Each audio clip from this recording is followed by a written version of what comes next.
Let's do a little word association. Okay. I'm actually going to start with the most obvious one, Reaganomics.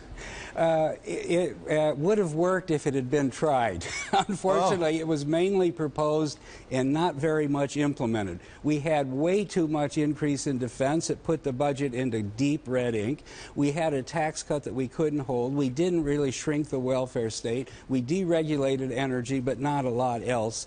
And so, therefore, it is a great theory that remains 30 years later still untested. Then we have to ask, we have a Twitter question from Mark Basham. Given your experience under President Reagan running budget deficits, what do you think of U.S. fiscal policy right now? Well, deficits become addictive. Ultimately, I left because I couldn't justify what we were doing. I said we had made mistakes, too big a tax cut, too big a defense increase, but you couldn't get the politicians to change course. That's where we are 30 years later, two free lunch parties. Neither one will give any ground. And what do we have? We have $19 trillion in national debt now.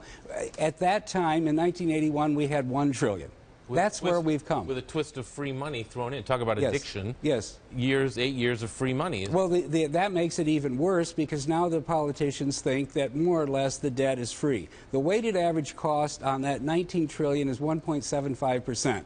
And therefore, in their view, it's a rounding error. It is not frightening. When we took over in 1981, interest rates on the 10-year were 15%. That was frightening. 15%. We got to go find. We have to go word association. One word, Hillary Clinton. You think? God save us. God save us. David Stockman, thank you so much.